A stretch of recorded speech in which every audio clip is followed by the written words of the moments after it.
కేంద్ర మంత్రివర్యులు రామ్మోహన్ నాయుడు గారిని ఈరోజు తెలంగాణ రాష్ట్ర ప్రభుత్వం తరఫున వరంగల్ ఎయిర్పోర్ట్ మరియు ఆదిలాబాద్ ఎయిర్పోర్ట్కు సంబంధించి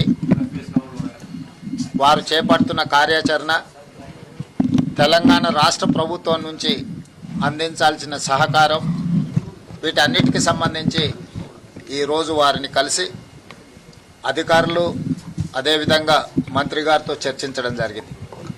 ప్రధానంగా ఎర్రంనాయుడు గారికి అదేవిధంగా రామ్మోహన్ నాయుడు గారికి నాకున్న పరిచయము, తెలంగాణ ప్రజల పట్ల వారికి ఉన్న అభిమానము ఈరోజు ఈ విమానాశ్రయాల నిర్మాణానికి ఉపయోగపడుతున్నాయి.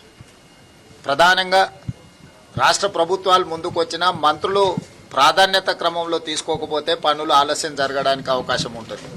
కానీ రామ్మోహన్ నాయుడు గారు ఎప్పుడు అడిగినా అధికారులందరినీ పిలిపించి స్పష్టమైన ఆదేశాలు అధికారులకు ఇచ్చి ఈ ఆదిలాబాద్ అండ్ వరంగల్ ఎయిర్పోర్ట్ల నిర్మాణానికి అవసరమైన సంపూర్ణ సహకారాన్ని వారు అందిస్తున్నారు. మనస్ఫూర్తిగా వారికి నా అభినందనలు తెలియజేస్తున్నాను.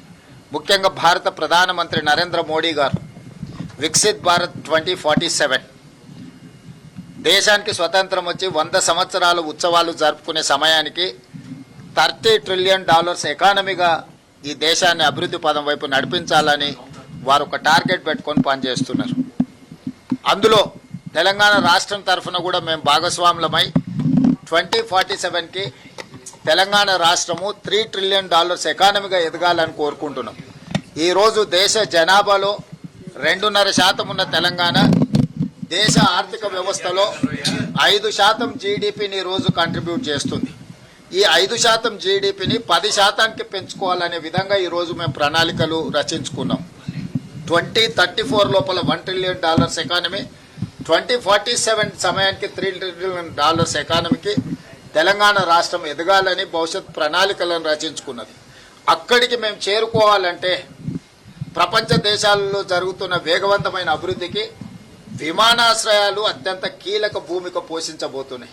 పరిశ్రమలు రావాలన్నా, పెట్టుబడులు పెట్టాలన్నా, ఇక్కడ పరిశ్రమలు ఉత్పత్తి చేసిన వస్తువులను ఇతర దేశాలకు ఎగుమతి చేయాలన్నా అంతర్జాతీయ స్థాయి ప్రమాణాలతో విమానాశ్రయాల అవసరం ఉన్నది.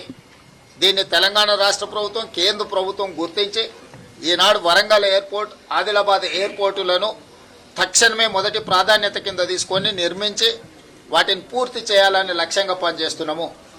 జూన్ 2, 2028 నాటికి వరంగల్ ఎయిర్పోర్ట్ అదేవిధంగా ఆదిలాబాద్ ఎయిర్పోర్టును కూడా పూర్తి చేయాలన్న లక్ష్యంతో ఈరోజు మేము ప్రయత్నం చేస్తున్నాము. తప్పకుండా కేంద్ర ప్రభుత్వ సహకారంతో ఈ 2 ఎయిర్పోర్టులను జూన్ 2, 2028 నాటికి పూర్తి చేసుకుంటామనే సంపూర్ణమైన నమ్మకం, విశ్వాసం నాకు కలిగింది. స్వచ్ఛంగా, సహజంగా పోషకాలు నిండిన SRK డైరీ పాలు మరియు పాల పదార్థాలని ఎంచుకుందాం.